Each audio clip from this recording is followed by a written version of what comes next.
And here we just import our data. So hey guys, I just want to showcase very quickly, without any cuts, without any editing, how you can get to work with point cloud that you get, right? This was an LAS file, and quickly work a bit around the point cloud to make it much nicer, maybe segment a bit. Let's see what we can achieve by working very quickly with some pretty powerful tricks just using CloudCompare. So in here, you see that I have a pretty nice MLS point cloud. I'm going to zoom in a bit, and already at this stage, what do I do usually is I will check out the various fields that I have. So in this case, you have intensity. This could be useful if I would like to get rid of all the people, and also maybe I would straight out from the bat filter out a bit what is not useful outside of the range. So that's one thing. The second thing is there is the ground that I would also like to detect the ground, and I have an idea about how we can achieve that. And maybe the trees, let's see how the RGB spans out from that and increase a bit the size of the point.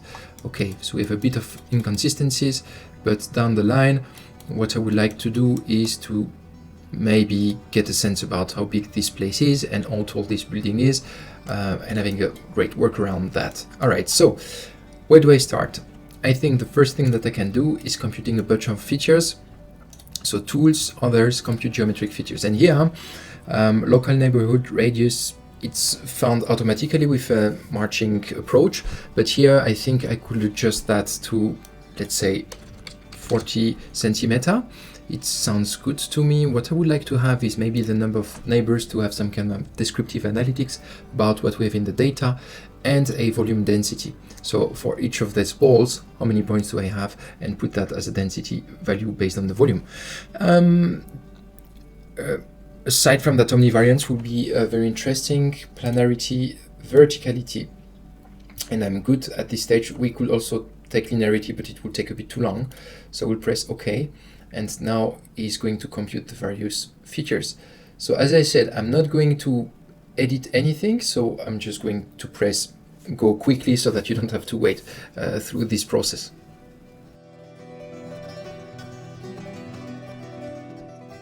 Wonderful. So if you want to save yourself some time, you don't need to go through that, but I find that always enlightening to understand better our dataset.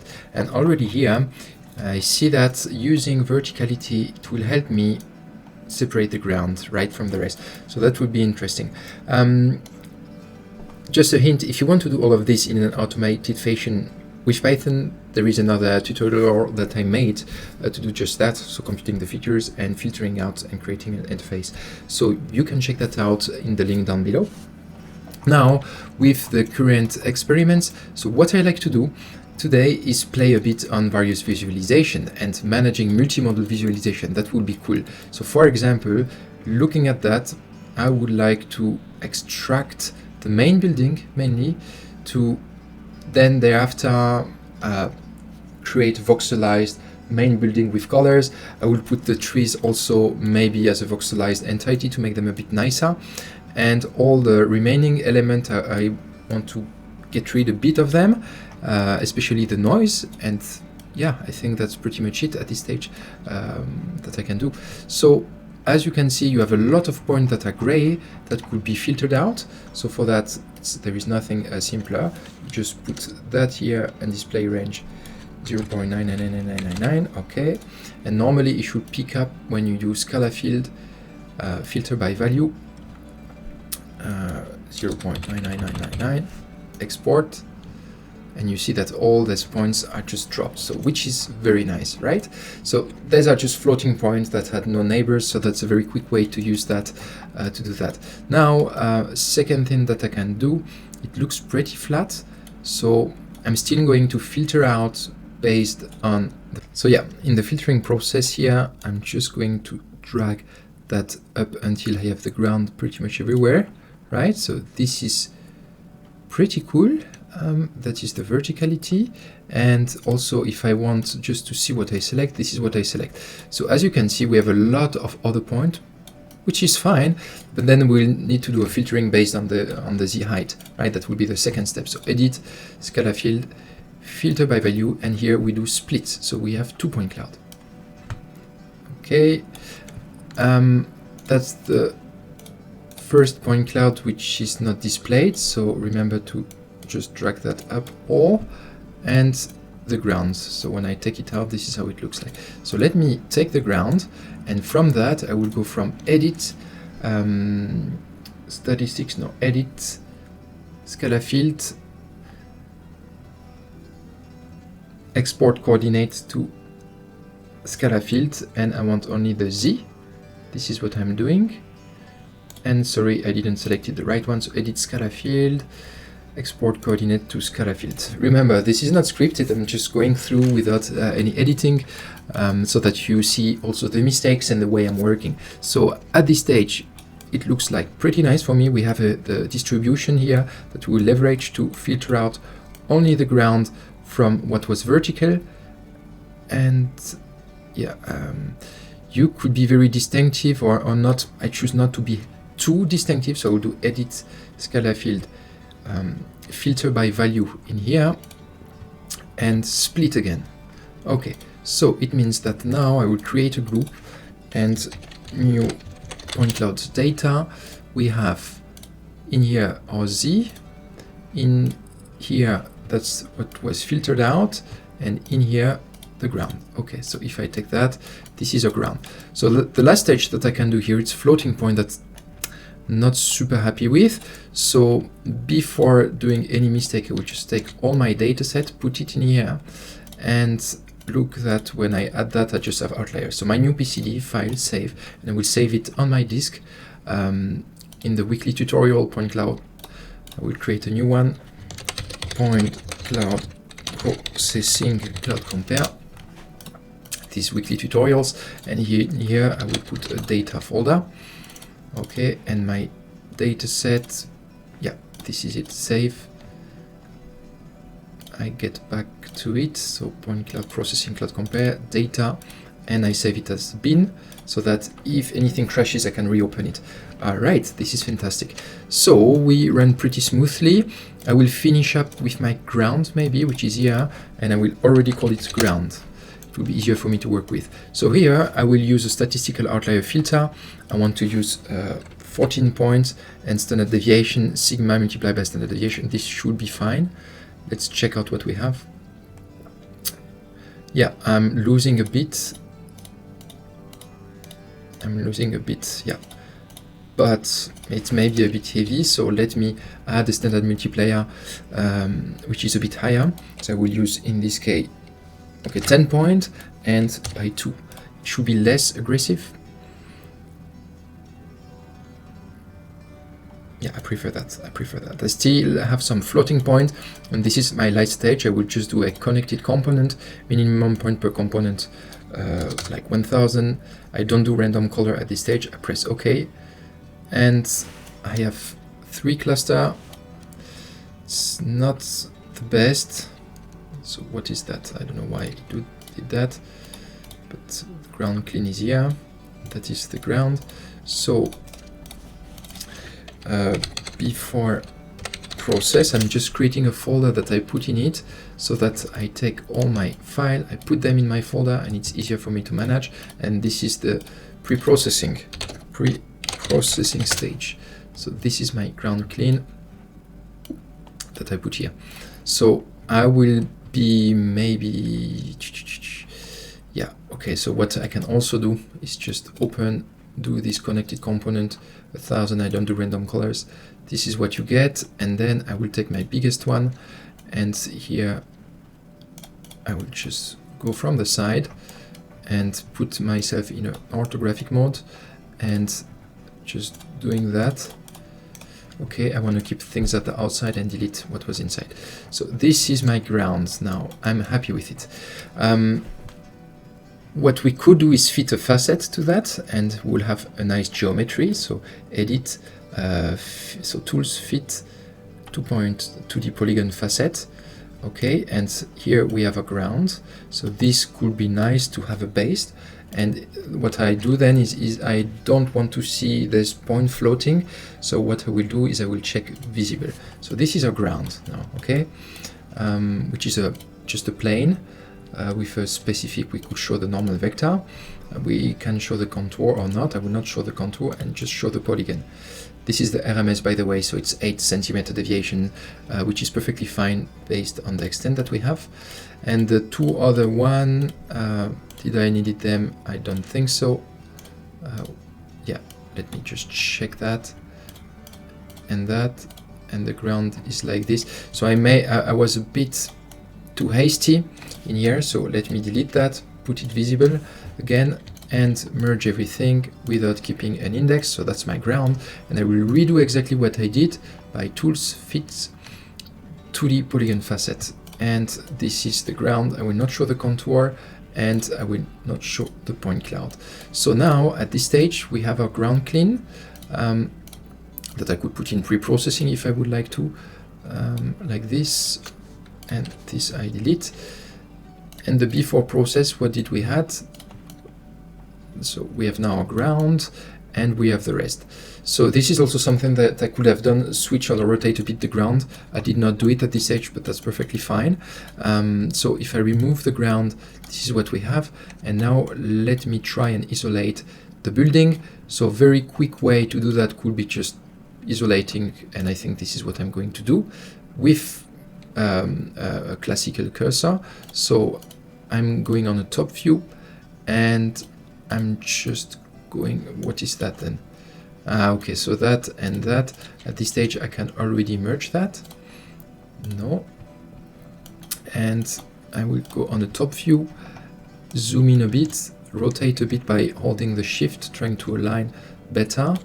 And after that, taking my scissor, making sure that I select my building and delineating pretty quickly, just being a bit careful so that I don't need to rework anything. That will be better, right? And the floating element, I think I can always adjust them afterwards, but still it's good if I don't take too much of them. Remember that I want to do that very quickly. This is initial steps whenever you need to prepare a data set very quickly, and let's say that you allocate, that's already 10 minutes, so I'm going to try and allocate less than 20 minutes to it, so 15 minutes will be good. So yeah, that's it. So I have my building, I will take it, happy with it, and that will be my building. Okay, so yet I did not delete anything. Let's just check out what we have in our building. This is it. So now, what if we would like to have it with super cool colors? So what I will do is choose any scalar field that we have here. Return number of returns, nothing. Number of neighbors, maybe. That's pretty cool because we see a bit the, yeah, you can see a bit what is happening there. Or the volume density should be pretty much the same. Omnivariance, highlight a bit more, and of course change my color scale. So I created a special one that I like, this one, right? It's pretty cool. And if I were to apply the EDL, we have something that I really like. So now the next stage could be to transform that as a voxel entity visually. Okay, if you want to really create that as entities, use Python. There is also another tutorial on it. I will put the link down below. So to do that, I will just go on to Edit, Octree, Compute, and I compute an octree. I leave the default depth. And on my building, you see that you have your octree. So I select it, and I could just move that a bit so that you see. If I go down, you see that it's the level of the octree, the data structure that moves with me. What is super cool is that you change that to plain cube, and it takes the current color scale that you have, and the more you go deep, well, the more refined it is. So let's go not too high because the cell count is already 60,000 cube, which is pretty heavy for my computer to process. So to make it easier, I will leave it at 7, even 6, and I will refine it at the last stage, okay? So the last thing that you need to do is don't put that visible. One also cool thing that you have here is that if you put your histogram, this is it. And if I were to take one that I think has a great, not volume density, but if I were to take the number of neighbors, it's pretty cool because you have something that looks like a Gaussian, more or less, right? That's the histogram, and you can just plot a Gaussian distribution, and you see that you have a mean at, yeah, okay, it's 200, so it's not a line, but it's a standard deviation of 141, which is cool as well. And here, if I kept this scalar field and take the octree and adjust it, you will see that it will pick up the color of the octree. Okay, so let me get back to my point cloud to take again what I really liked, which was the omnivariance, and get back to here, level 6 for now. Okay, so we have our building, we have our ground, which is cool, and the ground for now, as you can see, if I open my little deep file, normally there should be the ability, but not in here. But sometimes you have the ability to actually change the color. So for now, I will not. I will leave it like this, which is fine. It will give us a bit of an impression of depth, but we could change it if we were to really adjust things much nicer. So this is the ground. This is the building. What is left now is all the rest. So as you can see, we have some various elements. How could we distinguish them together? I think the first stage will be to try and check out if so the building, let me put final touch. What I will do is take that and take that. I'm happy with that, and clone it so that I don't make any mistake. And I put that into final touch. I uncheck that, and let me now work with this element. I will duplicate it not to do any mistake and work with it. In the meantime, final touch, I put it there, and I don't forget to save. I can erase that so that if I lose anything, I can get back to my work pretty efficiently. All right, we're almost there. So in here, what do we have left? We have a lot of random noise, which is okay, and I would like to highlight the trees. That will be cool also as voxel entities. That will be super cool. So let's check out our various fields. So intensity would be hard. What else do we have? Return number, no. Point source ID. This is based on the scanner locations. So I could use that to work independently. Number of neighbors, it's pretty hard. So we have outliers, which I could filter out, but then no, there is no distinction between them. So omnivariance maybe. Still, if I were to do that, we will still have a lot of floating elements. So I don't think that would be the case. Planarity maybe. If I filter out all of that, no. And the last one, verticality. Verticality could do the trick, but still will take some points in the trees. That would be annoying. But we could do the bulk of the work with that. Yeah, because then we'll hide the points that are below. So let me do that, okay? To get quick filter by value and split. Okay, so now with that, what can I do? What I can do is try and isolate, yeah, you have an idea. I will try and isolate the trees pretty quickly, and you will see after my ID. So that will be first my trees, okay, okay, done. And I keep the rest to work with so that it's easier to see. So, the opposite side. Now I will take this tree out. Okay, and I continue. In here, let me take these trees out, and I will go very quickly to take this other one. Okay, we still have this to do. I went a bit quick. Okay, and the last one will be these ones. Okay. I forgot you need every time to take that. So yeah, all of that will be trees. Okay.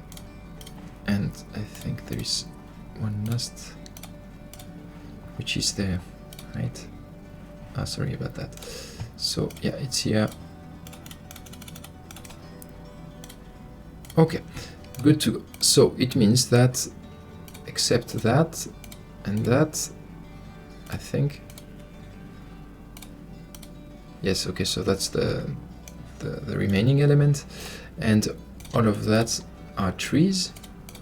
So let me just take all, toggle and toggle. Those are my trees, and I just want to make sure I didn't forget a lot. Yeah, maybe in here No, I think we're good. So what I will do is take all of that and merge that. Yes, I will generate indexes, and these are trees. All of that, what is that? This is a bit random noise, right? So for now, I will not play too much with it, and what is left is this. Okay, so a very quick trick that I will do, which hopefully works, is taking my trees and doing a cloud-to-cloud distance computation, and whenever I have points that are close, I will keep them and extend my trees to take in all the points. So my reference are trees, and compared is this one. So I press OK, and I will get a comparison that is very very quick, and max distance will be 5 meters. Okay, compute. Okay, and as you can see, we can isolate and highlight the zone where we have trees, which will make it easy to then play around with my little stuff here to then do tools, edit, scala fill, filter by value, split. And now we have in here, and I think that is okay. These are the trees. That's all the rest. And these are the point that I took with. So what I do is then merge that. No, these are my trees. These are the remaining element. And that's the small floating point. So the last thing that I can do from here is maybe, you see it worked pretty nicely. We used that as seed point. We made the computation, and the last stage that we could do is actually taking the facades to create a specific layer with that. All right, so let me do that very quickly as well. Yeah, at this stage I don't think automating will bring a lot, so all I do is align, but very, very, very quickly. There, here we align up until there, okay, and this is, I think, the last facades, and here as well. So once we did that, I would just keep in all these points except the big noise, right? We want to avoid a bit this noise. Hopefully I took it good. So which means that there's a facades, there's a trees, this is noise, and this is noise too. Okay, and all of that I can put that into pre-processing. Take that, save it, so that I don't want to lose anything. And we are far beyond the 15-minute marks that I wanted. So let me accelerate a bit at this stage. What will I do? The trees. If we were to take RGB, yeah, we could use that. So what I will do is again edit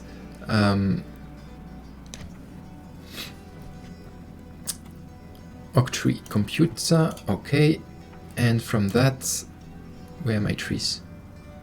In here. From that, I will put that as plain cube and have my little trees well represented. So it will be a level 9 to make it a bit bushier, or a level 8. Okay. So trees are good, building is good, ground, so final touch, ground is good. My building doesn't have the octree, so we need to recompute it. And in here we don't have the element that I want, which is in here. Okay. And finally, what about the building? The building, if I do that, that's the main building, sorry. The facades, or the main facades, we could use another color.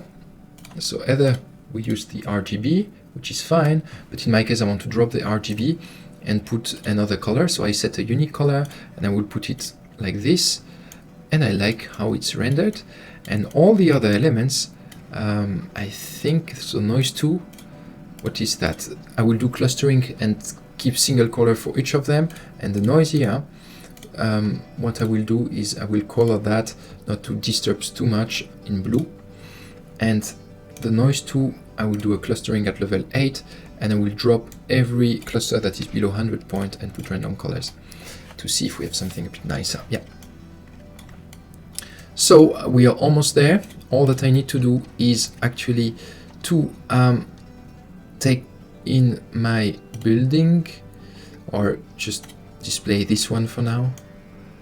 Okay, and I think I have something that I like as far as rendering goes. And the last stage that you can do is go into an object center perspective, right, and put yourself at a specific spot. Remember to adjust your building to something else which is nicer,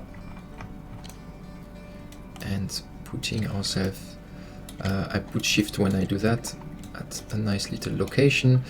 Maybe adapting a bit the field of view, so tools, display, camera setting.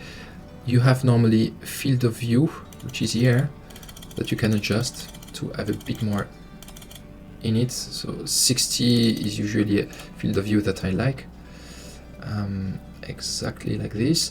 And once I'm happy with it, I will do a display render to file.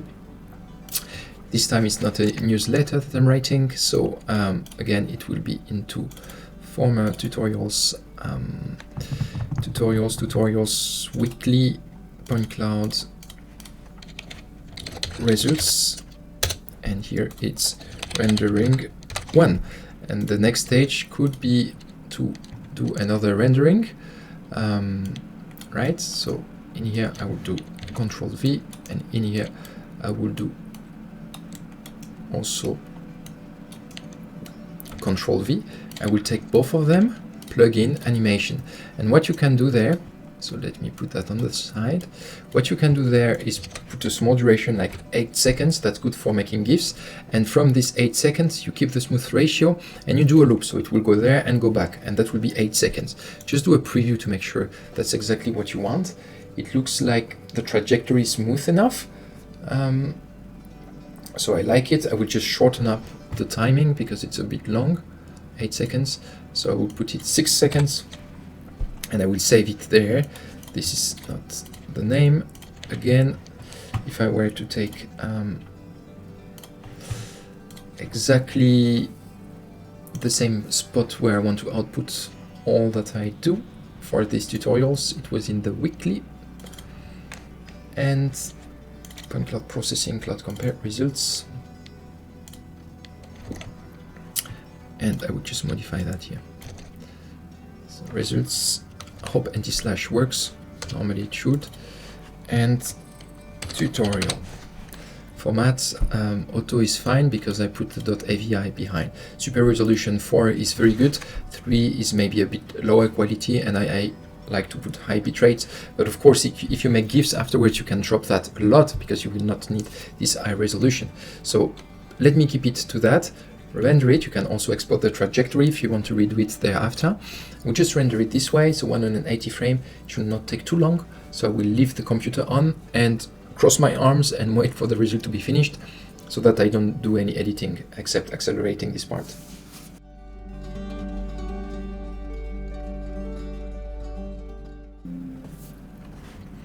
And here we go, the animation has been saved successfully. So now let me open it to see what we have. This is our animation, right? So that makes a strong base for any visual communication that you want to do. And this is great stopping point to just showcase how you can actually leverage pre-processing technique, segmentation technique, clustering technique, feature computation techniques, just for having the single goal of creating visuals and supporting your communication. This is highly important, especially if you are in the research community or even in the private sector. Having the ability to communicate clearly with your specific style and highlight things that make sense, this is truly a game changer for all of your project, especially whenever you are with stakeholder. That makes a huge difference to be able to pinpoint here, look exactly at this specific element without having to say that. This is totally overlooked, but this is something that I always give as a recommendation to any of my students, to just overuse this kind of tools. And as you can see, it doesn't take too much time here. It took a bit longer because I needed to adjust some things or do that manually. But if you want to do all the heavy lifting into Python, so all the processing into Python, and just use the result of that with the features and such to create some visualization with CloudCompare, you have a very easy way to do just that. I hope you enjoyed this kind of format. Let me know if you would like me to do more like this kind of no edits, no cuts content, because sometimes it also showcases how I would work, how I would approach certain things, and it may give you some ideas about your own project, which is down the line. What counts to me, that everything that I do helps you. That's it, guys. See you in the next tutorials. Have a great weekend. Bye-bye.